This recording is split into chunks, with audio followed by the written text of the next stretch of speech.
बिस्मिल्लाहिर्रहमानिर्रहीम। बेटा मैं आपका डायफ्रैक्शन टॉपिक ले रहा हूँ वेव ऑप्टिक्स में। ठीक है, तो वेव ऑप्टिक्स में आपने इससे पहले बेटा इंटरफेरेंस पढ़ा होगा, यंग्स डबल स्लिट एक्सपेरिमेंट पढ़ा होगा, लेकिन मैं आपका बेटा डायफ्रैक्शन पार्ट जो है वो आपका ले लूँगा। अब डायफ्रैक्शन की बेटा अगर हम बात करेंगे, डायफ्रैक्शन जो है उसको थोड़ा रेलिवेंट बनाने के लिए मैं आपका थोड़ा सा एक रिविजन दूंगा आज। ठीक है, इस रिवीजन में मैं आपको बेटा वेव्स की कुछ बेसिक प्रॉपर्टीज बताऊंगा, नॉट बेसिक प्रॉपर्टीज बताऊंगा। हम देखेंगे कि हमें अल्टीमेटली डायफ्रैक्शन में करना क्या है, किस तरीके की कैलकुलेशन इन्वॉल्व हो जाएगी बेटा। ठीक है, तो उसके लिए बेटा आज का लेक्चर जो है इट्स वेरी इंपॉर्टेंट, आप उसको अच्छे से देख लीजिएगा तो आपको फिर आसान लगेगा कि डायफ्रैक्शन है क्या। बेसिकली डायफ्रैक्शन जो है यंग्स डबल स्लिट एक्सपेरिमेंट से अगर हम देखेंगे तो उससे कॉम्प्लिकेटेड है। यंग्स डबल स्लिट एक्सपेरिमेंट में आपने देखा वहाँ पे हम वेव्स को इंटरफेयर कराते हैं दो सोर्सेज से, यहाँ पे बेटा हमें एन सोर्सेज से इंटरफेरेंस देखना होगा। लेकिन इस चीज़ को आसान बनाने के लिए मैं आपका एक हल्का सा रिविजन लूँगा। ठीक है, मैं आपको बताऊँगा बेसिकली करना क्या है क्या नहीं है, उसके बाद हम यहाँ पे डायफ्रैक्शन जो है वो मैं आपका उठा लूँगा और दिखा दूंगा, बहुत आसान तरीके से हम कर लेंगे। ठीक, तो आज सबसे पहले मैं आपका थोड़ा सा रिवीजन लूंगा। इन ए सेंस मैं आपको पहले बताना चाहता हूं, जो आपका वेव ऑप्टिक्स चैप्टर है बेटा, इस वेव ऑप्टिक्स चैप्टर में हम क्या करते हैं, हम असल में लाइट को साबित करना चाहते हैं कि लाइट वेव है। There are so many theories. आज की क्वांटम थ्योरी अगर देखेंगे तो लाइट जो उसका पार्टिकल नेचर है, फोटोन वगैरह, वो सब आपको भूल जाना है। ठीक है, आपको ये हमें ये साबित करना है कि लाइट वेव है, यानी क्लासिकल फिजिक्स में चला जाएगा, बहुत पुराने ज़माने में चला जाएगा। आपने पढ़ा भी होगा यंग्स डबल स्लिट एक्सपेरिमेंट 1800 में ऐसा कुछ हुआ था। ठीक है, बहुत पुराना। तो उस टाइम पे एस्टैब्लिश हो गया था कि लाइट जो है वो बेसिकली एक वेव है। लेकिन लाइट किस तरीके से वेव है वो मैं आपको बेटा यहाँ पे दिखाऊंगा। ऑलरेडी एक टॉपिक तो पढ़ लिया है, एक और टॉपिक है डिफ्रैक्शन, जो ये साबित करती है कि लाइट वेव है। जो टॉपिक आपने पढ़ा है वो भी साबित करती है कि लाइट एक वेव है। लेकिन मैं आपको एक ओवरऑल व्यू बताता हूँ ताकि जिससे आपका जल्दी जल्दी कैलकुलेशन जो है पुराने टॉपिक का भी और ये जो नया टॉपिक है इनका जल्दी से आपका हिसाब जो है आपको जल्दी से समझ आ जाएगा। ठीक है बेटा, तो सबसे पहली बात अगर हम वेव ऑप्टिक्स की बात करें, चलो ऑप्टिक्स छोड़ दीजिए, हम वेव्स की अगर बात करते हैं, वेव्स की कुछ इंपॉर्टेंट प्रॉपर्टीज होती है, वेव्स कुछ इंपॉर्टेंट कैरेक्टरिस्टिक्स दिखाते हैं, और अगर वही कैरेक्टरिस्टिक्स लाइट भी दिखाती है तो ये मानने में कोई प्रॉब्लम नहीं है कि लाइट एक वेव है। तो यही अप्रोच इस चैप्टर का है। तो हम पहले देखते हैं कि वेव्स जो है बेटा वो इंटरफियर होती है। ठीक है, तो फिर हम देखते हैं लाइट भी इंटरफियर होती है, तो लाइट डेफिनेटली फिर वेव है। और उसके बाद जो वेव्स होती है वो डिफ्रैक्शन दिखाती है, तो डिफ्रैक्शन अगर वो दिखाती है तो अगर लाइट ने भी डिफ्रैक्शन दिखाया मींस लाइट भी वेव है। तो यहाँ पे ये कन्फर्मेटरी टॉपिक्स है, confirmatory you can say experiments है जो ये साबित करती है कि लाइट जो है वो असल में एक वेव है। ठीक, लेकिन मैं आपका थोड़ा सा पहले से यहाँ पे बता दूंगा। बेसिकली अगर हम देखते हैं पहला टॉपिक जो आपका होता है, this is just a revision. तो पहला जो आपका टॉपिक होता है इट इज बेटा इंटरफेरेंस। इंटरफेरेंस में हम देखते हैं, अगर हम वेव्स की बात करेंगे, हम वर्ड इस्तेमाल करते हैं, इंटरफेरेंस बेसिकली एडिशन होता है, लेकिन वेव्स में हम इस्तेमाल करते हैं interference. Now interference means something जब दो चीजें आपस में इंटरफियर कर रही है, it's not normal addition. Waves जब भी ऐड होती है वो नॉर्मल एडिशन नहीं दिखाती है, उनको हम बोलते हैं बेटा इंटरफेरेंस, हम उस टाइम पे इस्तेमाल करते हैं। क्यों बोलते हैं मैं जस्टिफाई करूंगा आपके सामने क्यों ऐसा है। पार्टिकल्स के टाइम पे you can just add the particles, अगर आपके पास 5 पार्टिकल्स है और 5 है, 5 and 5 will make 10, लेकिन ऐसा वेव्स के साथ नहीं होता है। वेव्स ऐड हो सकती है और रिजल्टिंग वेव बहुत खतरनाक हो सकती है as compare to the individual waves जो मिल रही है। या कभी कभी ऐसा भी हो सकता है कि रिजल्टिंग वेव हो ही ना, दो वेव्स आपस में कैंसिल भी हो सकती है। पार्टिकल्स ऐसा कैंसिलेशन बिहेवियर नहीं दिखाते। ठीक है, तो जो ये वेव्स का बिहेवियर है इसको हम बेटा इंटरफेरेंस बोलते हैं। मैं आपको यही दिखाऊंगा, मैं आपको इस तरीके से समझाता हूं। ओवरव्यू है चैप्टर का, ओवरव्यू है क्या है। तो सबसे पहले मैं एक काम करूंगा, लेट अस सपोज दैट मेरे पास एक वेव है और मेरे पास बेटा एक और वेव है। Late us suppose for the sake of simplicity इसकी भी इंटेंसिटी I0 है, इसकी इंटेंसिटी I0 है। मैं इनकी इंटेंसिटी डिफरेंट भी ले सकता था, लेकिन मुझे यहाँ पे खाली आपको समझाना है, बात को समझाना है, थोड़ा एग्जैक्जुरेट करके दिखाना है। मैंने सेम इंटेंसिटी की दो वेव्स ली और इन दो वेव्स को मैं आपस में ऐड कराऊंगा। ऐड करने का मतलब इनको आपस स्पेस में ओवरलैप कराएंगे। ठीक है, so what I am expecting is that मेरे पास दो वेव्स है, दोनों की इंटेंसिटी I0 है। What I am expecting is that जो रिजल्टिंग वेव होगी उसकी इंटेंसिटी जो होगी, लेट मी टेल यू बेटा, इंटेंसिटी जो होती है it is just energy per unit area per unit time, so you can take it just like energy। तो अगर आप नॉर्मल कॉमन सेंस इस्तेमाल करेंगे तो I0 वेव जब आपस में मिल रही है, the resulting wave should have an intensity equal to 2 times I0 plus I0, 2 times I0, energy की बात कर रहा हूं मैं, ठीक है।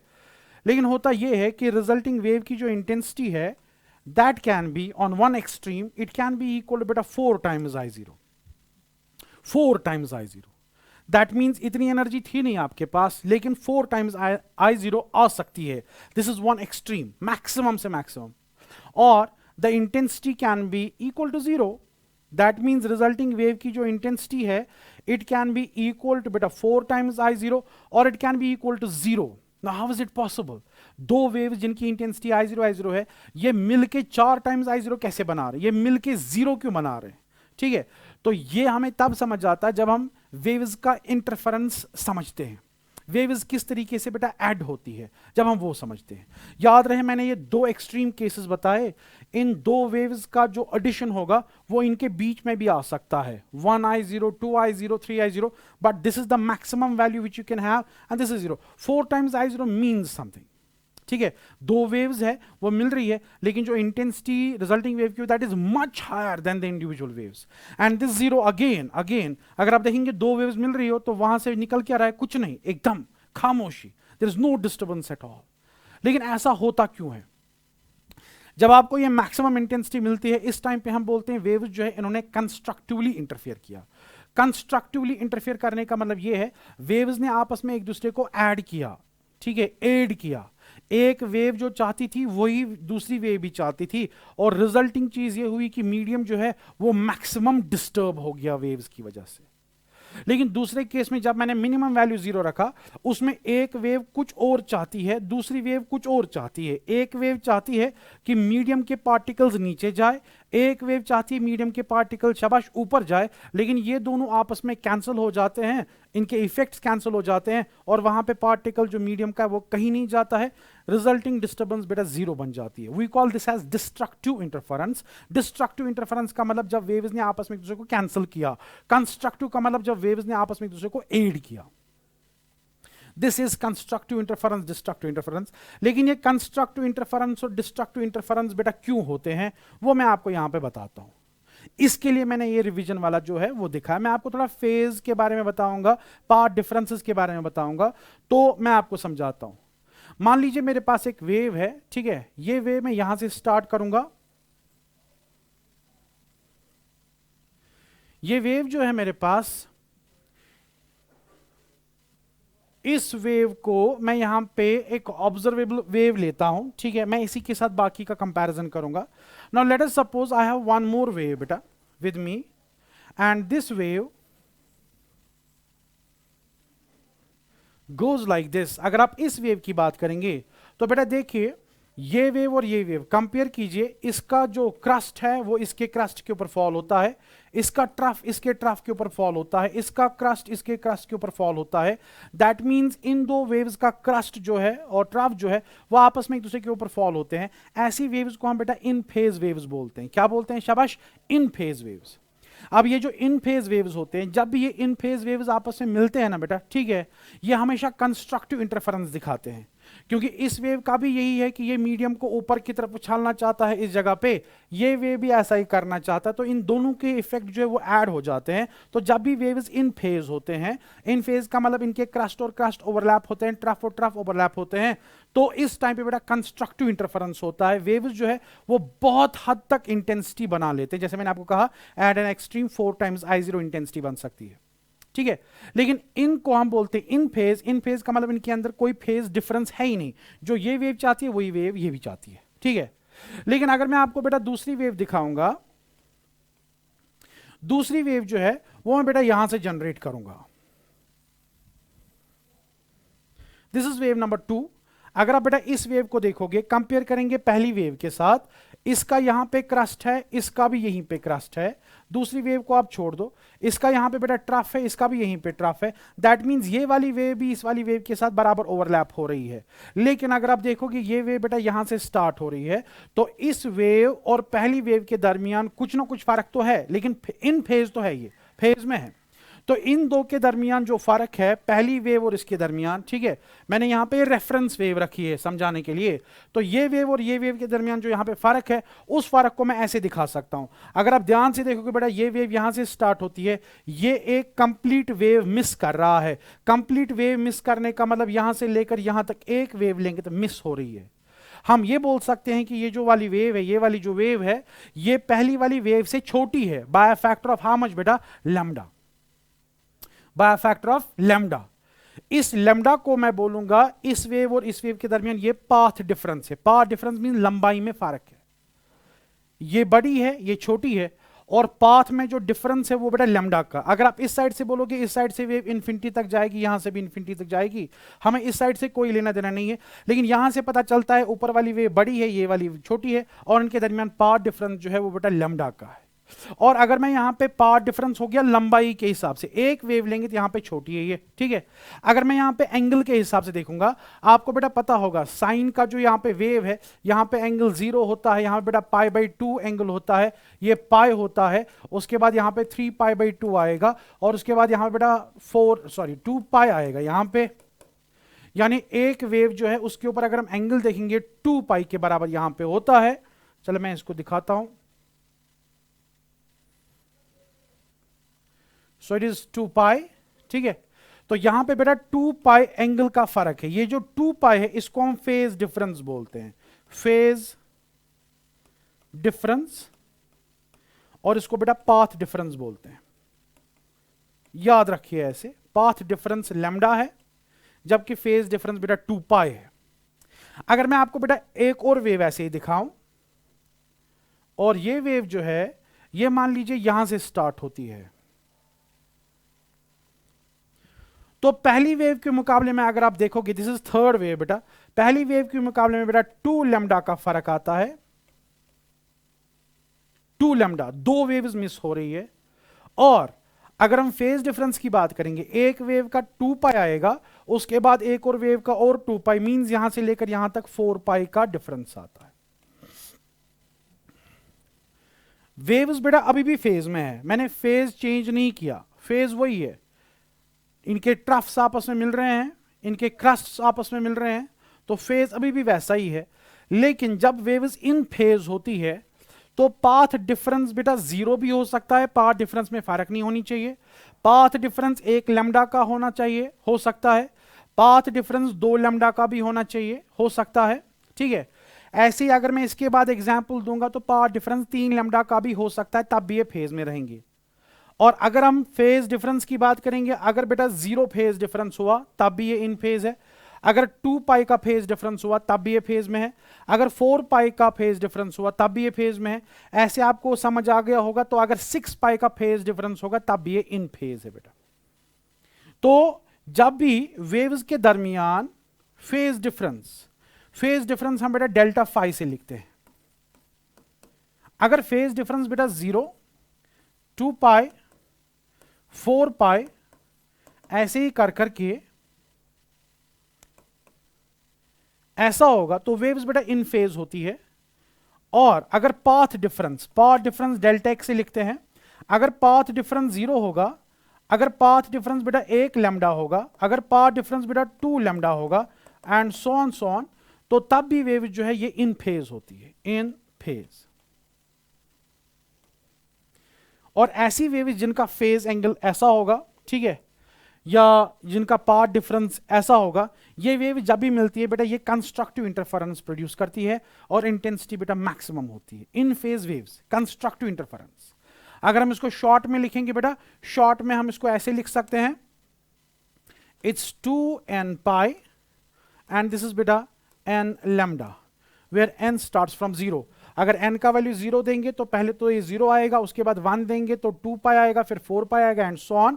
और यहां पे अगर हम n लैम्डा की बात करेंगे तो n का वैल्यू 0 तो 0, 1 का वैल्यू लैम्डा तो 2 लैम्डा, एंड सो ऑन। ऐसी वेव्स को हम बेटा इन फेज वेव्स बोलते हैं। जब भी ये वेव्स मिलती है तो वहां पे कंस्ट्रक्टिव इंटरफेरेंस होती है बेटा, ठीक है। लेकिन अब अगर हमारे पास वेव्स कुछ ऐसी होगी, ये मैं रेफरेंस वेव यहां पे बना लेता हूं, जैसे मैंने इससे पहले रेफरेंस वेव बनाई थी। अब मैं वेव नंबर 1 यहां पे बनाऊंगा। लेकिन ये जो वेव है बेटा ये यहां से स्टार्ट हो रही है। तो आप देख सकते हैं इस वेव का स्टार्ट पॉइंट ये है यहां से, ठीक है। लेकिन अब इसका जो क्रस्ट है वो इसके ट्रफ के ऊपर फॉल हो रहा है, यानी ऑपोजिट बिहेवियर है इन दोनों का, ठीक है। जब ऐसी दो वेव्स आपस में मिलेंगी ना तो वहां पे डिस्ट्रक्टिव इंटरफेरेंस होगा। ये वेव चाहती है मीडियम के पार्टिकल इस टाइम पे नीचे आ जाए, लेकिन ये वेव उसी टाइम पे चाहती है पार्टिकल ऊपर जाए, तो ना इसकी चलेगी ना इसकी चलेगी, यहां पे डिस्ट्रक्शन होगी, एक दूसरे को ये वेव्स डिस्ट्रॉय करेंगे बेटा। तो इस तरीके से जब मैंने वेव यहां से स्टार्ट की तो आप देख सकते हैं मैंने इसको यहां से स्टार्ट किया, यहां से लेकर यहां तक जो इन वेव्स का फर्क है वो आधी वेव का है। एक कंप्लीट वेव यहां से लेकर यहां तक होती है, लेकिन ये आधी वेव का फर्क है। आधी वेव का फर्क का मतलब यहां पे पाथ डिफरेंस बेटा λ/2 के बराबर आता है। और अगर हम फेज की बात करेंगे वो तो खाली पाई का आएगा, क्योंकि पूरी वेव का फेज डिफरेंस जो होता है वो तो 2 पाई आएगा, लेकिन आधी वेव का बेटा पाई आता है। इसके बाद अगर मैं दूसरी वेव लूंगा, दूसरी वेव मेरा यहां से मैं स्टार्ट करूंगा, इसके साथ नहीं देखो ऊपर वाले के साथ देखो, तो इसका यहां पे ट्रफ है, इसका यहां पे क्रस्ट है, इसका यहां पे क्रस्ट है, इसका यहां पे बेटा ट्रफ है, तो ये आपस में फेज के बाहर है। दीज वेव्स आर कॉल्ड बेटा out of phase waves, out of phase. तो वो थी इन फेज, ये है बेटा आउट फेज। और अगर आप देखोगे यहां से लेकर यहां तक एक तो पूरा एक लैम्डा एक वेव है, ठीक है, उसके बाद यहां से लेकर यहां तक आधी वेव आती है, तो एक लैम्डा और आधा लैम्डा, ठीक है, that means it is equal to 3 λ/2, 1.5 lambda. और अगर हम पाई के हिसाब से देखेंगे यहां से लेकर यहां तक तो 2 पाई आएगा, उसके बाद 1 पाई आएगा, क्योंकि आधी वेव का पाई होता है, सो इट इज 3 पाई।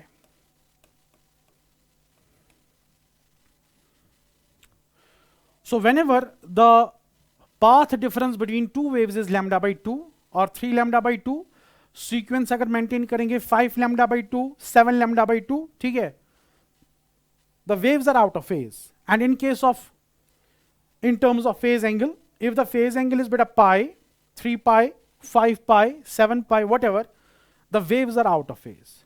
तो ऐसी waves को हम बेटा out of phase बोलते हैं, out of phase। और ये आउट ऑफ फेज के लिए अगर हम देखेंगे जो फेज डिफरेंस होना चाहिए, it should be equal to 0, ठीक है। इसके बाद it should be equal to बेटा 3 pi, sorry pi, not 0, phase difference should be pi, 3 pi, 5 pi and so on, and the corresponding path difference should be equal to λ/2, ये बराबर इसके साथ match होता है 3 λ/2, शाबाश 5 λ/2 एंड सो ऑन। और इसको अगर हम लिखना चाहेंगे we can write it like 2n + 1 pi, where n starts from 0।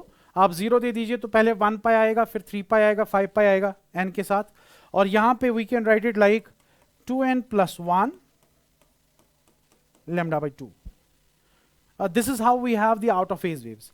और जब ये आउट ऑफ फेज वेव्स आपस में मिलती है ना बेटा, ठीक है, they produce destructive interference, always they produce destructive interference and they try to cancel each other. तो अगर आपको बेटा ये समझ आ गया इन फेज और आउट फेज और इनकी कंडीशंस अगर आपको समझ आ गई बेटा, ठीक है, सो यंग्स डबल स्लिट एक्सपेरिमेंट में हम करते क्या है, यू नो दैट वेव्स ऐसा बिहेवियर एग्जिबिट करती है, ये होता है वेव्स के साथ ऐसा होता है, लेकिन क्या लाइट के साथ ऐसा होता है वो नहीं पता था। तो थॉमस यंग जो आपने पढ़ा है यंग्स डबल स्लिट एक्सपेरिमेंट, ठीक है, तो उसमें उसका जो अप्रोच था वो अप्रोच क्या था, उन्होंने डबल स्लिट एक्सपेरिमेंट किया था।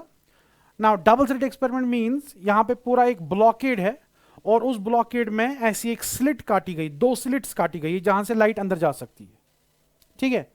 सो दिस इज बेटा स्लिट 1, दिस इज स्लिट 2, ठीक, and the 2 slits, slit means gap, एक बोर्ड होगा उसको गैप काटी है ऐसे, and then 1 more and then there are 2 slits, ठीक है। तो वहां से हम लाइट को छोड़ते हैं यंग्स डबल स्लिट एक्सपेरिमेंट में, and then there is a screen to watch. So Young का आइडिया क्या था, यंग का आइडिया ये था कि जब लाइट मैं इस्तेमाल करूंगा, अगर लाइट के 2 सोर्सेज है, यहां से वेव्स बेटा जनरेट होंगी, if light is a wave, यहां से भी वेव्स जनरेट होंगी if light is a wave, तो ये वेव्स आपस में ओवरलैप हो जाएंगी। तो किसी जगह पे ये कंस्ट्रक्टिवली मिल सकती है, किसी जगह पे ये डिस्ट्रक्टिवली मिल सकती है, डिपेंडिंग अपॉन किस जगह पे। जैसे फॉर एग्जांपल इस जगह की बात करेंगे, यहां पे जब वेव्स मिल रही है, क्या ये इस तरीके से मिल रही है कि इसका क्रस्ट और इसका क्रस्ट आपसे मिल रहा है, कि इसका ट्रफ और इसका क्रस्ट मिल रहा है? दैट विल डिसाइड कि वहां पे क्या आपको मिलेगा। तो वो देखने के लिए हम यहां पे एक स्क्रीन रखते हैं, और स्क्रीन से लेकर यहां तक की डिस्टेंस जो है वो d के बराबर होती है। अब जब यहां से वेव्स निकलती है बेटा, ठीक है, तो सबसे पहले जो उसका ऑब्जर्वेंस था वो ये था कि स्लिट्स के बराबर बीच में ऑपोजिट साइड पे उसको एक ब्राइट स्पॉट मिला,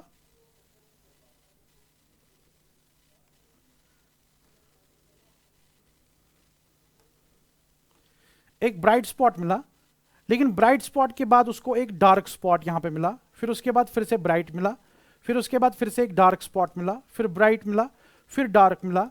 इस तरीके से alternate bright and dark bands उसको मिले। ये मैं ऊपर से भी बना रहा हूं, नीचे से भी बना रहा हूं, alternate bright and dark bands. Now we need to explain this. ये बराबर बीच वाला है, ठीक है, इस बीच वाले को मैं ओ से यहां पे नाम दूंगा। Now we need to explain this, ऐसा हुआ क्यों।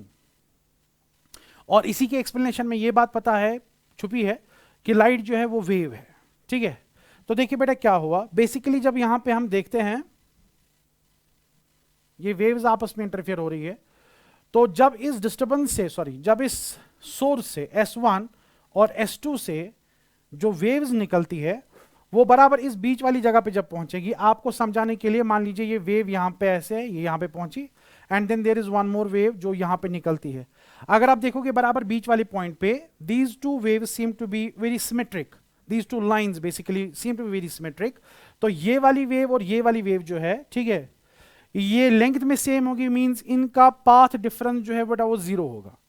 जब इन दो इंटरफेरिंग वेव्स का पाथ डिफरेंस जीरो होगा इस जगह पे, ठीक है, तो पाथ डिफरेंस जीरो होने का मतलब they will be in phase, and in phase wave जब भी मिलती है तो वहां पे बेटा कंस्ट्रक्टिव इंटरफेरेंस होती है, so you get a bright spot. Now consider any point P over here which is at a distance of x from this point O। ये x इस पॉइंट P का एड्रेस बन जाता है, ठीक है। हम इस पॉइंट को एनालाइज करना चाहते हैं। नाउ क्लियरली अगर हम देखेंगे यहां पे S1 से निकलने वाली वेव P पे जब पहुंचेगी और S2 से निकलने वाली वेव P तक पहुंच जाएगी, क्लियरली ये दो वेव जो है एक दूसरे के हिसाब से ये एक ही पाथ की नहीं होंगी, ये एक ही लेंथ की नहीं होगी। अगर आप देखोगे यहां से वेव निकलेगी ऐसे, और उसके बाद बेटा यहां से एक और वेव निकलेगी ऐसे, clearly you can see that S2P wave is longer than S1P wave. S2P is longer than S1P. The condition is similar to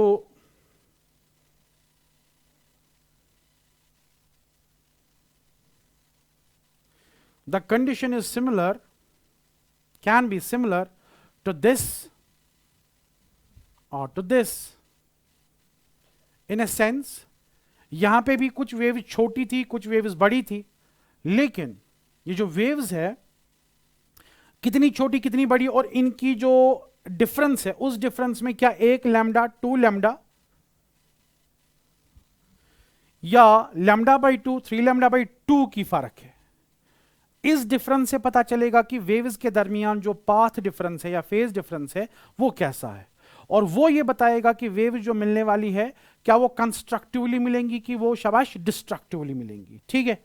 तो दैट मीन्स जो हमारा यहां पे ये एक्सपेरिमेंट है, इसमें अगर हम देखेंगे कौन सी वेव लंबी है और कौन सी वेव छोटी है, चले मैं इस वेव को रब कर देता हूं।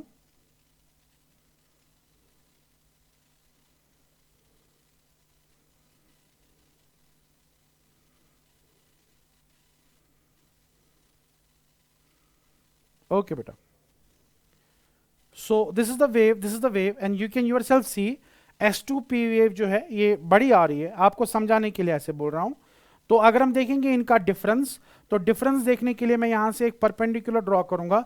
सो दिस इज द स्पेस या पाथ डिफरेंस जिसको हम बोलेंगे, and that path difference is delta x। Now it depends कि अगर ये वाला हिस्सा जो है इतना जो है जो यहां पे फर्क है, ये फर्क क्या 1 लैम्डा की है कि आधे लैम्डा की है, कि 3/2 लैम्डा की है कि 2 लैम्डा की है। ये केसेस डिसाइड करेंगे कि पॉइंट पे आपको ब्राइट स्पॉट मिलेगा कि डार्क स्पॉट मिलेगा। अगर यहां से लेकर यहां तक फर्क 1 लैम्डा का हुआ, जीरो तो नहीं होगा, जीरो खाली बीच वाले पॉइंट तक का होगा, क्योंकि तभी ये दोनों वेव जो इनका पावर डिफरेंस जीरो आएगा। लेकिन अगर ये वाला हिस्सा 1 लैम्डा के बराबर आ गया, ठीक है, या 2 लैम्डा के बराबर आ गया, या 3 लैम्डा के बराबर आ गया, उस टाइम पे आपको कंस्ट्रक्टिव इंटरफेरेंस मिलेगा, यानी यहां पे बेटा ब्राइट स्पॉट मिलेगा। Bright spot, P will be a bright spot. But if यहां का जो हिस्सा है, अगर ये लैम्डा बाई 2 के बराबर आ गया, अगर ये 3 लैम्डा बाई 2 के बराबर आ गया, अगर ये 5 लैम्डा बाई 2 के बराबर आ गया, उस टाइम पे you get a dark spot. That's very easy to see. So this decides कि आपको ब्राइट मिलेगा कि डार्क मिलेगा, ठीक है। और हल्का सा मैं यहां पे आपको कैलकुलेशन दिखाऊंगा जो आपने किया होगा। अगर हम यहां से लेकर यहां तक का डिफरेंस देखेंगे, जिसको हम बेटा पाथ डिफरेंस बोलते हैं, ठीक है, यहां से लेकर यहां तक का path difference, this path difference comes out to be equal to xd by d. d is the distance between the two slits and d is the distance between screen and the slit, ठीक है। आप बचाइए x, x is the location, आप किस point की बात कर रहे हैं। अगर आप ये लोकेशन ले रहे हैं तो x जो है वो यहां पे लिखना है, तो अकॉर्डिंगली पता चलेगा पाथ डिफरेंस कितना आ गया। अगर आप ये लोकेशन लेंगे तो उसके लिए x का वैल्यू डिफरेंट होगा, तो यहां पे डालेंगे तो पता चलेगा यहां पे पहुंचने वाली वेव्स के बीच में पाथ डिफरेंस कितना है। और अगर आप इसी जगह की बात करें जो कि बीच वाला पॉइंट है, ठीक है, जिसके लिए x का वैल्यू 0 है, x का वैल्यू यहां पे 0 डाल देंगे तो पाथ डिफरेंस ऑटोमेटिकली बेटा 0 बन जाएगा, ठीक है। तो किसी भी जगह पे पहुंचने वाली वेव्स जो है उनके दरमियान का जो पाथ डिफरेंस होगा, that is given by x D by D, या आपने बेटा कैलकुलेट किया होगा। एंड अकॉर्डिंगली अगर आपका पाथ डिफरेंस यानी एक्स डी बाई डी अगर n लैम्डा के बराबर आ जाता है, दिस इज केस 1, अगर ये n लैम्डा के बराबर आ जाता है, n लैम्डा मीन जब आपका path difference integral multiple lambda का होगा, you get a bright spot. And accordingly bright spots की लोकेशन आपको मिलेगी n lambda capital D by small d।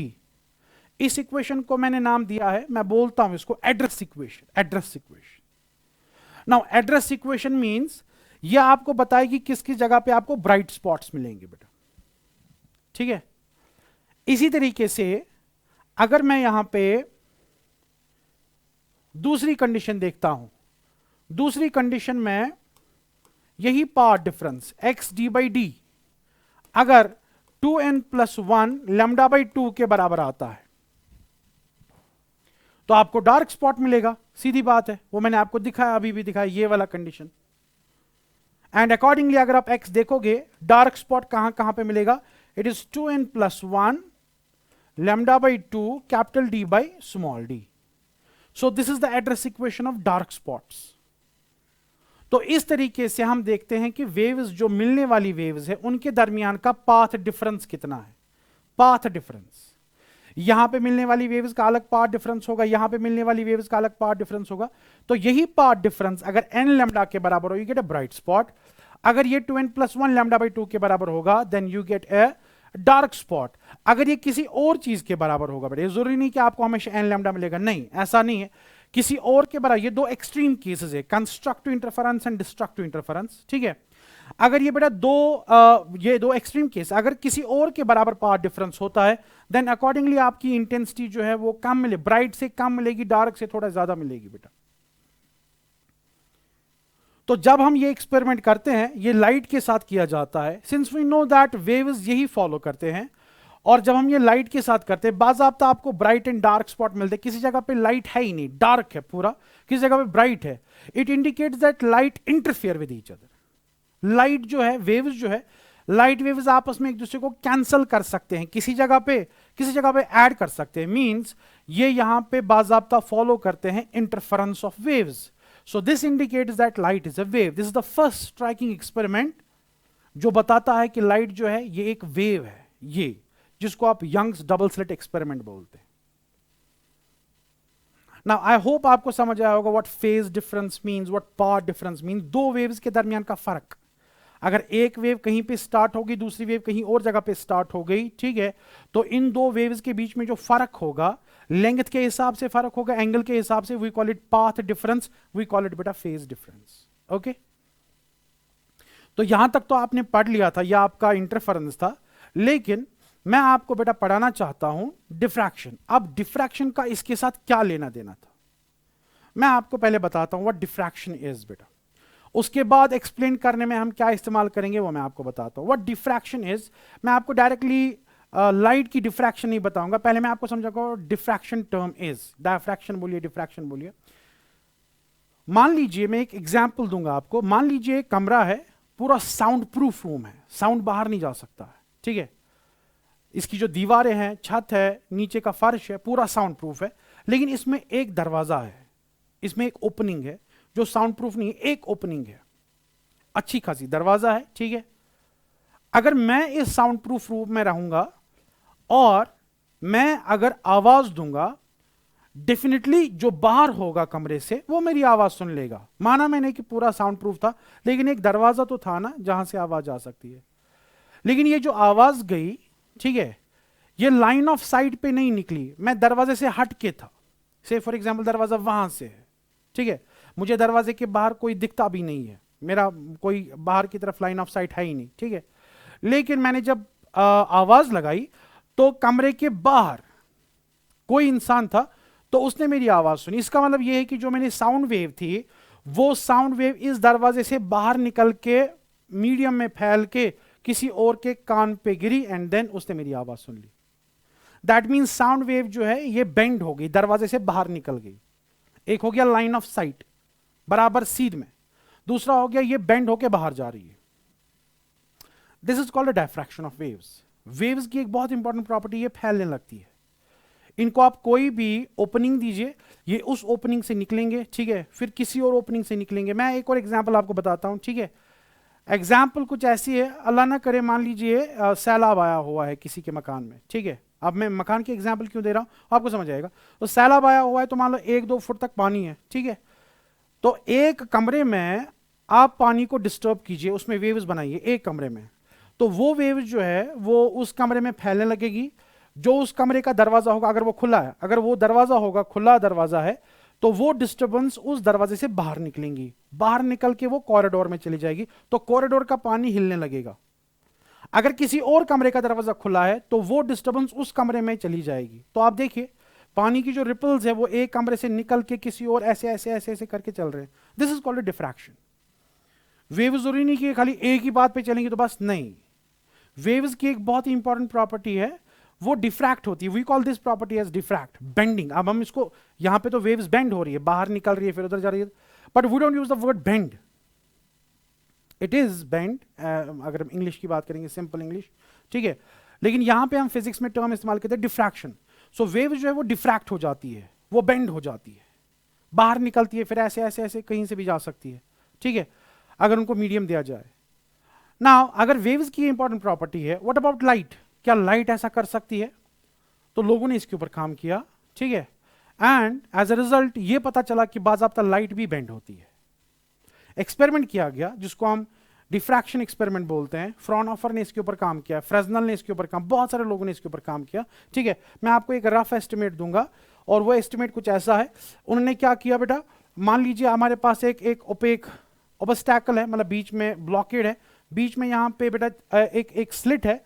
इस स्लिट के थ्रू अगर हम लाइट डालेंगे बेटा, लाइट, कॉमन सेंस ये कहता है कि लाइट जो है यहाँ पे स्ट्रेट वे ट्रैवल करके यहाँ पे स्क्रीन पे गिरेगी, ठीक है। कॉमन सेंस यही कहता है स्ट्रेट वे गिरेगी। लेकिन ऐसा देखा गया कि यहाँ पे जो ये लाइट है ये यहाँ पे इधर की तरफ और यहाँ पे इधर की तरफ बेंड हो जाती है। यानी जहाँ पे डार्क रीजन होना चाहिए था, यहाँ से लेकर यहाँ तक डार्क होना चाहिए था, लाइट डार्कर रीजन में बेंड हो गई, लाइट डार्कर रीजन में बेंड हो गई। इस बेंड होने को हम बोलते हैं, टेक्निकल टर्म है, फिजिक्स टर्म है, इसको हम डिफ्रैक्शन बोलते हैं। Now this is a huge question कि ऐसा क्यों होता है, लाइट क्यों बेंड हो रही है? क्योंकि इससे पहले जो आपने चैप्टर पढ़ा रे ऑप्टिक्स, ठीक है, रे ऑप्टिक्स में आप सीधे ही पढ़ते हैं light travels in a straight line, but यहां पे तो स्ट्रेट लाइन है ही नहीं, यहां पे तो लाइट फैल रही है। Now this is a very important question जो मैं आपको यहां पे पढ़ाऊंगा, जिसका मेरा टॉपिक है, जो तकरीबन 2-3 लेक्चर्स में खत्म हो जाएगा बेटा, ठीक है। So diffraction of waves, this is the bending of waves, we have to understand this. Now as far as understanding is concerned, मैंने आपको क्यों पहले यंग्स डबल स्लिट एक्सपेरिमेंट के बारे में थोड़ा सा रिवाइज कराया, वो इसलिए वहां पे दो सोर्सेज थे S1 और S2, वहां से लाइट वेव्स निकल रहे थे और इंटरफेयर कर रहे थे, ठीक है। लेकिन यहां पे अगर हम देखते हैं, जब उसको एक्सप्लेन करते हैं, एक्सप्लेन इसको करते हैं बेटा हाइंस थ्योरी पे हम इसको एक्सप्लेन करते हैं, जो आपने ऑलरेडी पढ़ी हुई है। हाइंस थ्योरी के मुताबिक जब भी लाइट किसी मीडियम में होती है तो मीडियम के जो पार्टिकल्स होते हैं they act as secondary sources of disturbances. That means अगर मैंने लाइट यहां पे गिराई, इस स्लिट के ऊपर गिराई, यहां पे मीडियम का जो पार्टिकल है, यहां पे पार्टिकल, यहां पे पार्टिकल, यहां पे पार्टिकल, तो यहां पे इतने पार्टिकल्स है, इन ये पार्टिकल जो है they act as secondary sources of disturbances. तो यहां से बेटा वेव्स निकलना स्टार्ट हो जाएंगी। यहां पे भी आपके पास अगर आप देखोगे यहां पे भी वेव्स निकलना स्टार्ट हो जाएंगी। ये वाला पार्टिकल जो यहां से भी वेव्स निकलना स्टार्ट हो जाएंगी, यहां से भी वेव्स निकलना स्टार्ट, ऐसे ही हर किसी पार्टिकल से बेटा वेव्स निकलना स्टार्ट हो जाएंगी। और ये वेव्स जो है ये अब आपस में बेटा इंटरफेयर करेंगी। इंटरफेयर करने पे यहां पे स्क्रीन के ऊपर ये एक इंटरफेरेंस पैटर्न बनाएंगी बेटा। तो मैंने क्यों रिवाइज किया आपको, वो इसलिए क्योंकि यंग्स डबल स्लिट एक्सपेरिमेंट बेटा दो सोर्सेज से निकलने वाली लाइट वेव्स इंटरफेयर करती है बेटा, यहां पे एन सोर्सेज है। So this topic is going to be, मैं आपको डराना नहीं चाहता, मैं आपको तंग नहीं करना चाहता हूं, मगर ये टॉपिक जो है लिटिल बिट कॉम्प्लिकेटेड है। आपको देखिए खुद यहाँ पे कितने सोर्सेज आपस में इंटरफेयर कर रहे हैं, कितने वेव्स यहाँ पे इंटरफेयर कर, वहां पे तो मैंने खाली दो का दिखाया था, भाई ये एक वेव है, ये एक वेव है, इन दो वेव्स के बीच में इंटरफेरेंस होगा, अगर एन लैम्डा तो ऐसा तो वैसा, but this is going to be a little bit difficult. इसलिए यहाँ पे वे ना लाइट जो है वो यहाँ की तरफ फैलती है, यहाँ पे भी वेव यहाँ की तरफ फैलती है। This is what we call diffraction of waves, diffraction of light. Waves के साथ तो एसोसिएटेड, चाहे साउंड वेव है, कोई भी वेव है, ठीक है, उनके साथ तो एसोसिएटेड है। लेकिन जब हम लाइट की बात करते हैं तो लाइट भी ऐसा एग्जिबिट करता है, हमें ये स्टडी करना है। डार्कर रीजन के अंदर लाइट क्यों चली जाती है, डार्कर रीजन के अंदर लाइट क्यों चली जाती है, we have to study this, this is called as diffraction. मैं आपको एक चीज दिखाऊंगा, इसकी बाज़ाब्ता कंडीशंस होती है कि डिफ्रैक्शन कब होगी, क्या होगी, वो मैं आपको बेटा नेक्स्ट लेक्चर में दिखाऊंगा। लेकिन क्यूरियोसिटी बढ़ाने के लिए मैं आपको एक चीज दिखाना चाहता हूं। ओके, मेरे पास यहां पे एक इमेज है, ये इमेज आपने गेस किया होगा ये एक ब्लेड की इमेज है बेटा। I have a blade with me right now. जब हम बेटा ब्लेड के ऊपर लाइट डालते हैं, so what we are going to expect is that light जाएगी यहां ऊपर से भी, बीच में से भी, यहां से भी, ठीक है। लेकिन जब बेटा लाइट जाती है सो वी एक्सपेक्ट कि आपको स्क्रीन के ऊपर एक शैडो मिलेगा, शार्प शैडो मिलेगा। ऊपर लाइट होगी, बीच में डार्क होगा, फिर लाइट होगी, यहां पे डार्क होगा, फिर लाइट होगी, ठीक है, sharp shadow. But we get something like this and this is very intriguing. ये बहुत अजीब दिख रहा है। You should be getting only the black one, अंदर से ये सफेद होना चाहिए था बस। लेकिन ये जो लाइंस यहां पे है ये कुछ और चीज बताती है। असल में मैं आपको बताऊं, ये जो डार्कर रीजन है, डार्कर रीजन असल में यहां तक होना चाहिए था ऐसे, मगर समहाउ लाइट डार्कर रीजन के अंदर जा रही है, अंदर। यहां तक लाइट नहीं पहुंचनी चाहिए थी, लाइट यहां तक रहनी चाहिए थी, बट लाइट अंदर जा रही है, अंदर जा रही है, अंदर जा रही है, अंदर जा रही है। वैसे यहां पे भी हो रहा है। दैट मीन्स लाइट जब ब्लेड के ऊपर चलती है वो बेंड हो जाती है। दिस बेंडिंग इज कॉल्ड बेटा diffraction. We have to explain each and every bit of it. आज का लेक्चर जो था वो मैंने ये बताया आपको फेज डिफरेंस क्या होता है, क्योंकि बच्चों की कुछ क्वेरीज थी, ठीक है। फेज डिफरेंस, पाथ डिफरेंस क्या होता है, किस तरीके से ये इंटरफेरेंस एग्जिबिट कराते हैं, कंस्ट्रक्टिव डिस्ट्रक्टिव, तो मैंने थोड़ा सा उसके बारे में बताया। और मैंने ये बताया कि ये टॉपिक जो है यंग्स डबल स्लिट एक्सपेरिमेंट के साथ कितना मिलता तो नहीं है। ऑब्वियसली दो स्लिट है और यहाँ पे या दो सोर्सेज है, यहाँ पे एन सोर्सेज आपस में इंटरफेयर करते हैं, ठीक है। लेकिन हम इसको बहुत ही आसान तरीके से पढ़ेंगे और इसका जो मैं आपको बाकी पढ़ाऊंगा, असली जो डायफ्रैक्शन होगा, जो बाज़ाब्ता डायफ्रैक्शन टॉपिक से मैं स्टार्ट करूंगा, ठीक है, वो इंशाल्लाह नेक्स्ट। आज का लेक्चर खाली थोड़ा सा रिवीजन था वेव ऑप्टिक्स का, ठीक है। तो बाकी इंशाल्लाह नेक्स्ट लेक्चर में देखेंगे, नेक्स्ट वीडियो में देखेंगे। तो इंशाल्लाह अल्लाह के हवाले आप, ठीक है।